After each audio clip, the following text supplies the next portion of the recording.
It is Wednesday, my dudes, which means it's time for another First Thoughts and Initial Impressions Epic 7 video. This one will be on the Lady of the Scales, Mercedes, the newest Moonlight 5-star that was just shown earlier this morning over on YouTube. As with all of my First Thoughts and Initial Impressions videos, I'll give you my 2 cents on the character. How broken do I think she is? What types of equipment and artifacts would I play her on? Where would I use her?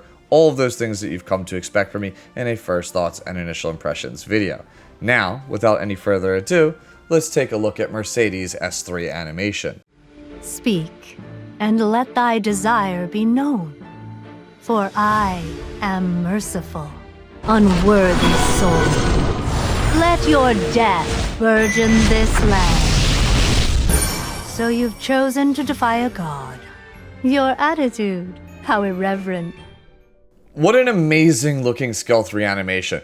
My only real gripe with it is that it looks like an attack, and as you'll see when we get to the skill section, it's actually a non-attack skill.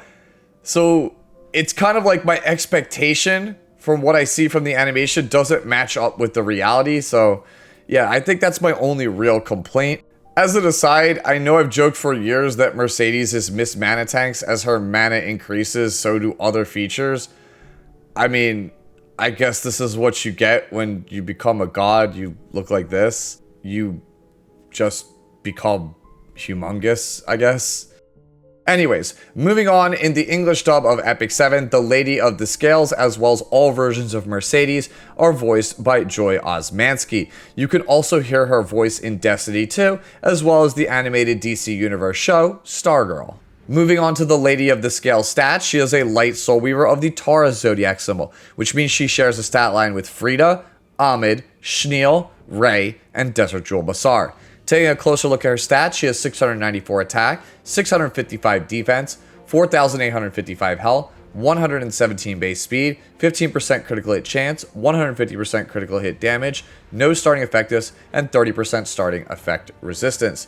This translates to very high speed and pretty good defense for a Soul Weaver and excellent starting effect resistance. The big drawback here, though, of course, is that 4,855 health, which is very low amongst 5 stars in all of Epic 7. Taking a look at the Lady of the Scales imprints, they're pretty much the best they can possibly be. Effect resistance for not only the team, but as her self-imprint as well. As a reminder, this is a boss character, which means that all of her imprints are free, each one costing 10 gold transmit stones from the game shop. Now, before we get into the analysis of the character, as always, let's read through the kit once together so that way we're all on the same page, starting with the Lady of the Scales Skill 2 passive, Scales of Equity. At the start of battle, grants Offering to the foremost ally. Offering is a unique, undispellable buff that grants 70% damage sharing from the damage received by all allies. Upon receiving lethal damage, grants Immortality for 1 turn. Immortality can only be activated once per battle. When the ally granted Offering dies, recovers health of all allies by 50%. When combat readiness of an enemy increases during battle, increases the combat readiness of the caster by 35 to 50% of the amount based on skill level. This effect cannot be applied to the combat readiness increase effect triggered by the same skill. Basically, this is just a fancy way of saying that the Lady of the Scales gets half of the combat readiness increase of all of the enemies she is facing, except for opposing Lady of the Scales. Because if 2 of them were in a fight together, their skills would just scale infinitely. They would just keep gaining combat readiness off of one another. Moving on to the skill 3, it is the Caress of Mercy. You gain 3 souls upon use, and it has a 4 to 5 turn cooldown based on skill level.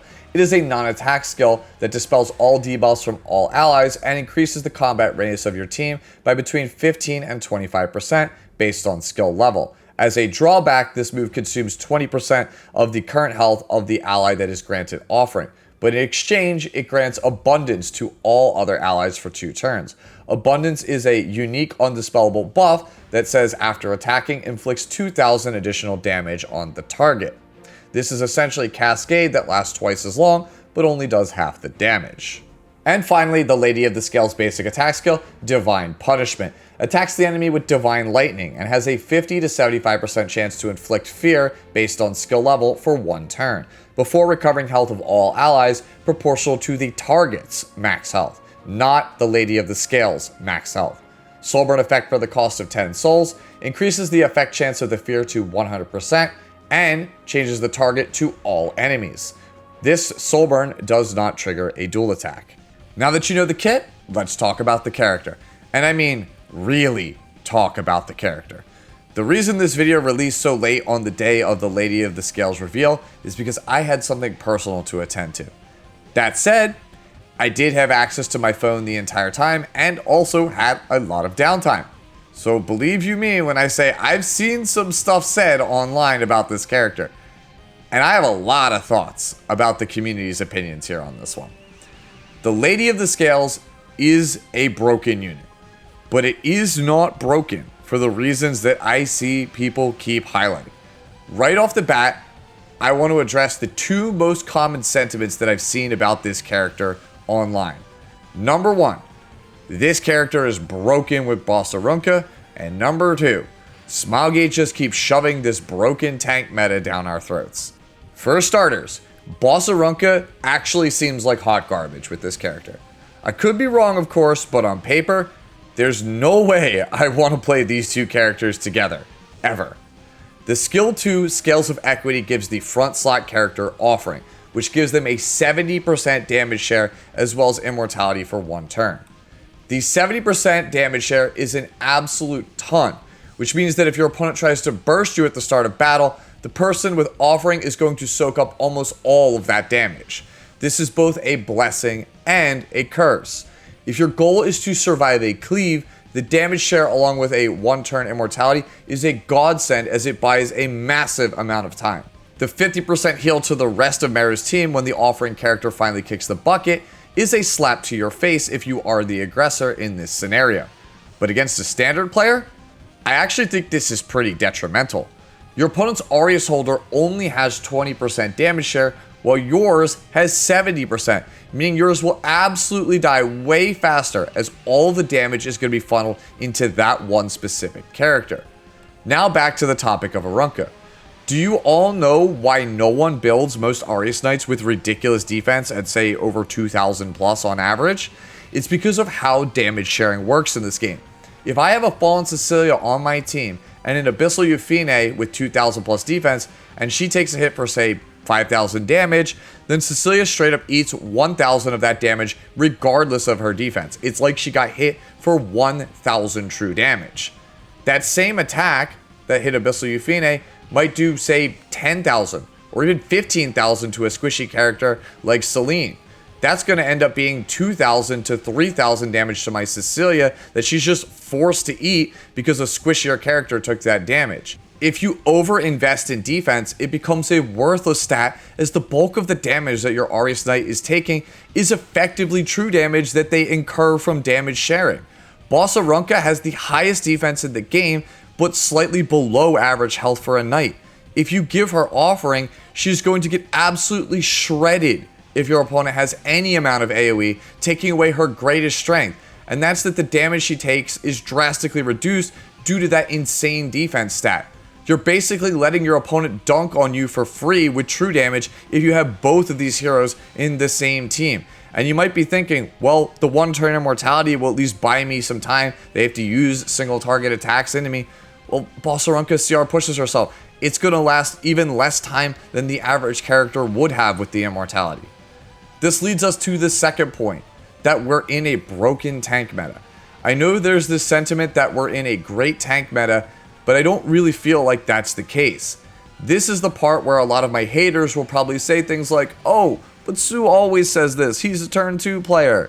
If you don't believe me, take it from the dev team at Smilegate themselves. Their own head of World Arena Balance has stated this past season is heavily favored by speed and aggression. If you don't believe him for whatever reason, then you can go watch Alifton's account review talking about the previous season. Alifton is a well-known Hall of Fame player who primarily plays tank down and turn 2. He specifically said he hated this past season because if fast players ban Zio and Harsetti, you're just forced to go all tanks or you lose. That's not a fault on him. Like, there's no other option. He has to take all tanks in order to actually play the game. The truth is, fast play is very powerful right now. My assumption based on the Lady of the Scales kit is that they wanted to make a Desert Jewel Bazaar style unit, one that could allow turn 2 to regain tempo in the match against these fast players, while also offering a build your own Arius, making it difficult for players to just brute force their way through her. Basically, Desert Jewel Bazaar is the Soul Weaver you choose when you're fighting turn 2 teams with barriers. Lady of the Scales is what you choose as a turn 2 player when you want to fight fast players. Here though is where I think the character is actually broken. You see, in order for Cleave to reliably be good in this metagame, they have to ban Zio and Harsetti. You also have to take a Ram because otherwise half of your Cleave openers are just useless to her 3-turn immunity. Now Smilegate introduces the Lady of the Scales. As a cleaver, what are you supposed to do? If you take the Lady of the Scales, the opponent just takes a Ram, which closes off half of your options. If you ban the Lady of the Scales, you are forced to take Zio or Harsetti early, which comes with its own set of complications. Meru feels like she puts a huge amount of stress on the draft for cleavers, which is something I don't know if they could cover with an only 2 pre-ban system. This leads us to one of 2 scenarios. Number 1, cleavers take Meru and find a way to play through a Ram, in which case, God help us all if we're a turn 2 player. Or 2, Cleave becomes not good, in which case then you actually will see a tank meta as long as this character isn't pre-ban. Neither of those situations really feel good. You want both turn 1 and turn 2 to feel viable, because when only one is good, it's not a very fun or balanced or enjoyable game state, at least in my opinion. The other half of the skill 2 that we haven't even talked about, along with the skill 3, doesn't really make things any better. In fact, it could only make things worse. One of the most common ways for players to regain tempo is to play an artifact like Soul Consolation on a Soul Weaver like Desert Jewel Bazaar. This way they could cut in front of the opponent's setup and then use some kind of combat readiness increasing skill like Bastet Roar to dictate the pace of the match. This is a very powerful combo because not only do you have the ability to pull out come from behind victories, but the full cleanse on Bazaar's ultimate also boxes out some control units. The game is meant to be designed around a triangle system. Tanks are slow and thus easily controlled. Cleavers can run over control comps with their superior speed and damage. Tanks can withstand the damage of cleave comps. If Meru ends up boxing out Cleave, well then she's left fighting just tank down teams and control teams. And she kinda counters the control teams with her cleanse and effect resistance imprints. The drawback to DJB being strong versus 2 of the 3 types of teams in this game is that he loses his damage protection when he skill 3s, allowing the opponent to easily dispatch him since he's super squishy, even with characters with low damage. This isn't the case though with the Lady of the Scales. She basically builds her own tank with her offering passive, and she even gets sustain whenever it dies. Honestly, giving her combat readiness on the Caress of Mercy feels like it's a mistake, as it lets her be kind of that come from behind tempo character that we just talked about, or even the aggressor in the match herself from the get-go.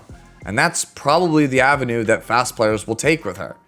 Hopefully now you see why I feel this unit is broken and potentially a design mistake. She covers 2/3 of the triangle system while also threatening to swing the game into one of the 2 extremes for speed, either super fast or very slow and tanky. It's simply not cause, oh, she's broken with Balsarunka. It's a lot more nuanced than that. She's an impossible to answer character in some situations that you simply cannot get around besides banning her. But in doing so, you have to let something else go unchecked, something else slip through the cracks. And I haven't even talked about her basic skill, by the way. There's no doubt that Divine Punishment is strong, but I think it's being a little overblown for how good it actually is. Let's deal with the less obvious case first, and that's the healing part of this move, which has the same scaling as Desert Jewel Bazaar.